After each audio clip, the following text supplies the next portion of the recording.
Bismillahirrahmanirrahim. Welcome to another lecture of digital signal processing. Okay, तो अभी तक हम जो पिछले लेक्चर में हमने स्टडी किया था वो था सिस्टम्स की क्लासिफिकेशन, डिफरेंट सिस्टम्स की प्रॉपर्टीज, जिसमें हम लीनियरिटी, टाइम इनवेरिएंसी और कॉजलिटी इस सारी चीज़ों को डिस्कस किया, उनको एग्जांपल्स के साथ समझा। अच्छा, अब यहाँ पर आज का टॉपिक है input output description of system. अब जब सिस्टम हमने क्लासिफिकेशन की तो सिस्टम की डेफिनेशन में हमने पढ़ा कि सिस्टम क्या है, जिसको हम एक इनपुट दें और जो उससे एक प्रोसेसिंग के बाद आउटपुट मिलेगा हमें, दोनों सिग्नल के फॉर्म में होंगे। तो इस दरमियान सिस्टम बिजाते खुद क्या होगा, उसको हम कहते हैं इनपुट आउटपुट। ठीक है, और input output expression of A discrete time system consist of A mathematical expression. और उस चीज को हम किससे जाहिर करते हैं सॉरी, एक मैथमेटिकल एक्सप्रेशन या कोई रूल या कोई ऐसी इक्वेशन होगी जो उन दोनों के इनपुट और आउटपुट के दरमियान एक रिलेशन बताएगा कि ये है। फॉर सपोज मैं अगर एक सिग्नल दूं, एक सिग्नल है, मैंने कहा कि मैं इसमें इनपुट दूंगा इसमें, और ये मुझे उसको एम्पलीट्यूड 2 करके दे देगा, ट्वाइस में इसका एम्पलीट्यूड कर देगा। इट मीन्स इसका जो आपके पास जो भी इनपुट होगा उसको ये ट्वाइस कर देगा। तो ये क्या बताया इसने, इनपुट और आउटपुट, ये सिस्टम क्या हुआ, इनपुट और आउटपुट के दरमियान रिलेशन हुआ। बता रहा है कि ये जो है ना, जो भी इनपुट आप देंगे उसको ट्वाइस कर देगा। तो ये सिस्टम को कैरेक्टराइज। अब ये इसके डिफरेंट फॉर्म्स होंगे, उसको भी स्टडी करेंगे। तो ये हो गया बेसिक चीज। अच्छा, अब सिस्टम को जब हम कैरेक्टराइज करते हैं तो उसके बाद इक्वेशन हमारे पास जो आती हैं, क्योंकि डिस्क्रीट टाइम सिस्टम की जो इक्वेशंस होती है वो आपके पास इस तरीके से डिफरेंस इक्वेशन बनती है उसकी। तो उस इक्वेशन को हम जो है ब्लॉक फॉर्म में भी रिप्रेजेंट कर सकते हैं, और वो हमें इजीली, हमारे लिए आसान भी होता है समझने में और काफ़ी चीज़ें इजी सॉल्व करने में भी। ठीक है, तो उसको ब्लॉक डायग्राम रिप्रेजेंटेशन के जो बेसिक रूल्स हैं वो ये हैं। तो किस तरीके से किया जाएगा, तो उसमें ये है कि फॉर सपोज आपके पास कोई सिस्टम है, कोई इनपुट है, उसके साथ कोई मल्टीप्लाइड वर्जन है, तो उसको हम इस तरीके से लिखेंगे, इस तरह आपके सामने कि ए मल्टीप्लाइड बाय इनपुट के साथ, तो आपके पास आउटपुट क्या आएगा इस तरीके से। ये हो गया पहला वर्जन। दूसरा फॉर सपोज आपके पास आउटपुट में दो डिफरेंट सिग्नल्स के सबमिशन है, तो ब्लॉक डायग्राम में इसको इस तरीके से रिप्रेजेंट करेंगे। बहुत सिंपल है जी। अच्छा, और जो कॉमन फिनोमेना है हमारे पास जो सिस्टम्स में होता है, डिस्क्रीट टाइम सिस्टम में, डिले, डिले को हम z इनवर्स का एक बॉक्स शो कर देंगे, वो ब्लॉक डायग्राम में ये इंडिकेट कर देगा कि ये जो हमारे पास डिले आ रहा है। इस तरीके से एडवांस जो होता है, मतलब n+1, उसको सिंपल z से जाहिर करते हैं। तो एक जनरल आपके पास रूल्स हैं कि किसी भी इक्वेशन को किस तरीके से आप जो है ब्लॉक डायग्राम में रिप्रेजेंट करते हैं। अल्दो इट्स वेरी हेल्पफुल जब हम आगे अब फिल्टर डिजाइनिंग में और डिफरेंट इक्वेशंस को लिखेंगे। ये अभी बेसिक्स हैं, क्योंकि ये भी सिस्टम की इक्वेशन रिलेटेड है। हम पहले सिस्टम पढ़ रहे थे, सिस्टम्स का फिर हमने इनपुट आउटपुट रिलेशन को, जो सिस्टम कैरेक्टराइजेशन उसको अभी उसको डिस्कस किया पिछली स्लाइड में। अभी हम उसको ब्लॉक डायग्राम रिप्रेजेंटेशन में मैं डिस्कस कर रहा हूँ। अच्छा, अब मैं इसका आपको एग्जांपल दिखाता हूँ। सपोज करें आपके पास जो है एक है इक्वेशन है ये, जिसको डिफरेंस इक्वेशन है, जो कि कोई सिस्टम है जिसका इनपुट आउटपुट रिलेशन ये है। ठीक है, ये जो आपके सामने इक्वेशन बना, तो इसको ब्लॉक डायग्राम में रिप्रेजेंट करना है। क्या है, ये आउटपुट में डिले है, y क्या है, आउटपुट है, आउटपुट में डिले है और उसके साथ क्या मल्टीप्लाइड है, 1/4। और यहाँ पर ये क्या है, इनपुट डायरेक्ट है, उसके साथ 1/2 मल्टीप्लाइड, और ये क्या है, इनपुट डिलेड है। ठीक है, और ये दोनों क्या हो रहे हैं, एक्चुअल में एड हो रहे हैं। तो इट मीन्स हमें इनपुट के साथ क्या, कितनी चीजें हैं, दो। एक क्या है, सिर्फ सिंपली 1/2 मल्टीप्लाई हो रहा है, दूसरा डिले के बाद आपके पास 1/2 मल्टीप्लाई हो रहा है, और वो दोनों आपके ऐड हो रहे हैं। तो पहले इन दोनों चीजों को करते हैं अकॉर्डिंग टू प्रीवियस। जो हमने स्लाइड में देखा क्या था, कि जब भी कोई चीज मल्टीप्लाई करनी हो तो वो सिंपल स्ट्रेट लाइन होती है। ठीक है, कोई एक आर्बिट्ररी कांस्टेंट होता है। तो मैंने पहले ये देखा तो सपोज़ करें ये इनपुट है, ये आपका आउटपुट है, इसके साथ मैंने 1/2 मल्टीप्लाई करवाना है, तो ब्लॉक डायग्राम में सिंपली एक यूँ एरो आएगा और वो इंडिकेट कर रहा है ये 1/5 मतलब 0.5 1/2 या 0.5 बात सेम है, मल्टीप्लाई हो गया। दूसरा क्या हो रहा है, डिले हो रहा है, उसके बाद आपके पास इसमें 1/2 मल्टीप्लाई हो रहा है। तो आपने क्या किया, डिले को किससे हम ज़ाहिर कर रहे हैं, z माइनस इनवर्स, तो ये इंडिकेट हो गया z माइनस इनवर्स डिले हो गया, उसके बाद 0.5 मल्टीप्लाई हो गया एरो के साथ, तो इट इंडिकेट्स के यहाँ पे ये दोनों एज ए इंडिविजुअली आपके पास अचीव हो गया। अब क्या हो रहा है, इन दोनों का सम हो रहा है, तो दोनों का सम करने के लिए यहाँ पे आ गया।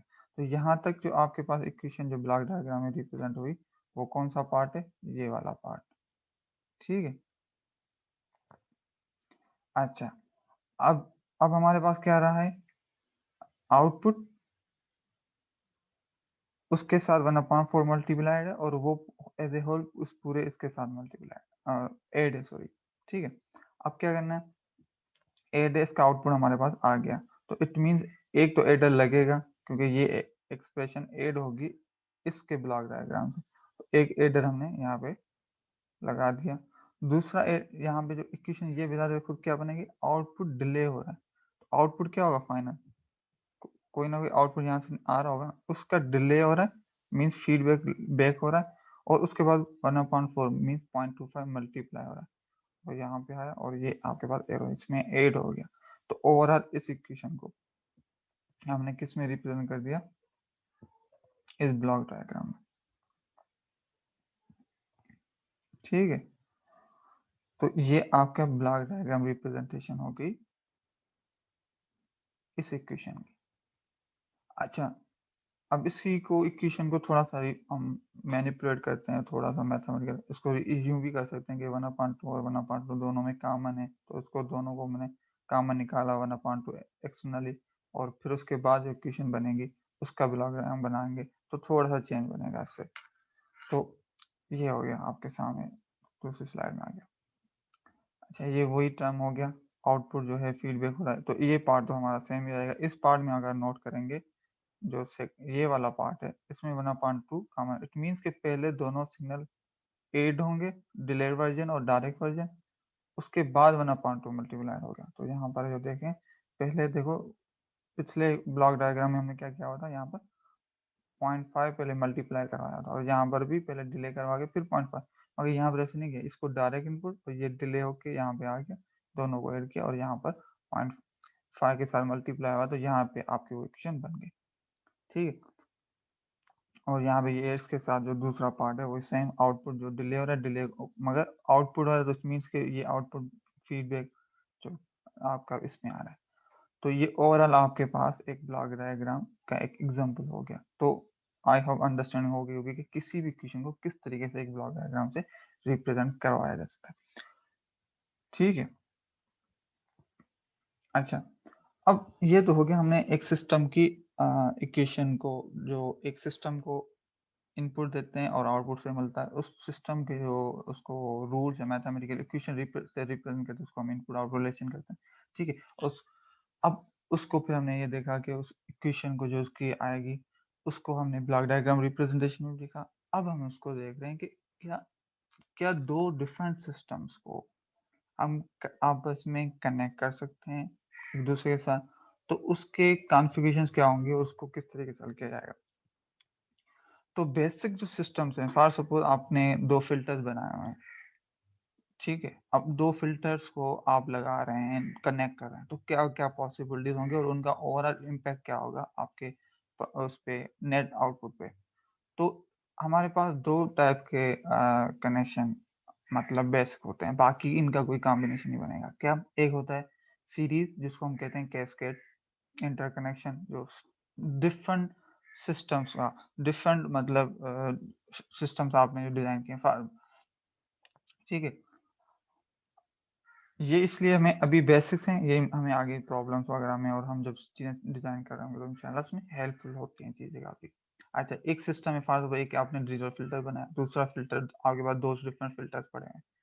अब आपने दोनों को या तो इस तरीके से कनेक्ट करेंगे, तो ओवरऑल इसका जो आपके पास फ़िल्टर का आउटपुट होगा, उसका किस तरीके से बिहेवियर होगा, तो वो आपके सामने कि जब भी इस तरह का केस होता है, तो ये जो सिस्टम्स का जो आपके पास बिहेवियर होता है, वो इस तरीके का होता है कि ओवरऑल इसका सिस्टम का बिहेवियर क्या होगा, वो इन दोनों का जो इंडिविजुअली जो भी आपका सिस्टम का बिहेवियर होगा, जो इक्वेशंस होंगी, जो उनके कैरेक्टरिस्टिक्स की इक्वेशंस होंगी, उनका मल्टीप्लाई करेंगे तो इसका ओवरऑल हमें मिल जाएगा। मीन्स जब भी 2 सिस्टम्स को मैं मल्टीप्लाई सीरीज़ में लगाऊँगा तो उनका जो ओवरऑल आउटपुट को मुझे मल्टीप्लाइड में मिलेगा। इसका अब मैं सिंपल एग्ज़ाम्पल यूँ दूँ, एक बहुत ही आसान सा। फॉर सपोज़ आपके पास एक एम्पलीफायर है। एक एम्पलीफायर है जो सिग्नल को ट्वाइस कर देता है। दूसरा एम्पलीफायर है जो सिग्नल को 3 टाइम्स एम्पलीट्यूड उसका करता है। मैंने क्या किया, मुझे एक ज़हन में बात आई कि चलो मैं एक ऐसा करता हूँ, दोनों को यूँ कनेक्ट कर देता हूँ और यहाँ पर मैं देखूँगा कि मेरे पास जो मैं इनपुट जहाँ पे दे रहा हूँ सिस्टम को, जहाँ पर इनपुट जो भी दिया मैंने, उसका कितना सिग्नल मल्टीप्लाइड होगा। तो यहाँ पर क्या आएगा, ठीक है? तो एज़ पर दिस इक्वेशन क्या होगा, 2 मल्टीप्लाई बाय 3 6। इट मीन्स जो आपने इनपुट दिया वो 6 टाइम्स यहाँ पर मल्टीप्लाई होके आएगा। ठीक है? इंडिविजुअली ये 2 था, ये 3 था और ओवरऑल दोनों को सीरीज़ में कनेक्ट करेंगे, तो वो हमारे पास 6 आएगा। ठीक है? ये एक सिंपल सा एग्ज़ाम्पल है। इस तरह के हर फ़िल्टर का अपना-अपना इक्वेशन है और अपना फ़िल्टर या कोई भी सिस्टम हो जो आप एक डिफ़ाइन किया हुआ है। तो ये कैस्केडेड कॉन्फ़िगरेशन कहलाती है।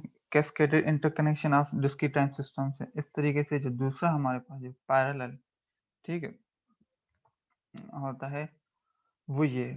पैरेलल में क्या होता है कि आपके पास जो सिस्टम है इनको आप एक दूसरे के साथ यूँ इस तरीके से करते हैं कि दोनों का इनपुट जो है आप दोनों को सेम दे रहे हैं और ओवरऑल दोनों का आउटपुट जो आ रहा है उनको आखिर में सम कर रहे हैं। तो इनका जो आपके पास ओवरऑल इक्वेशन का जो मिलेगा, वो भी सम हुआ ही मिलेगा। पैरेलल में मतलब सिस्टम कनेक्ट करेंगे तो आपके पास ओवरऑल उनका जो गेन होगा, वो सम के फॉर्म में मिलेगा। अगेन वही जो मैं इक्वेशन बात कर रहा था 2 और 3 वाला, तो इसको यूँ कर लें कि आप एक ही सिग्नल दोनों सिस्टम्स को दें और दोनों का जो आउटपुट है, आप जो है यहाँ पे ऐड कर दें। ठीक है? तो अब 2 और 3 को ऐड करेंगे कितना मिलेगा?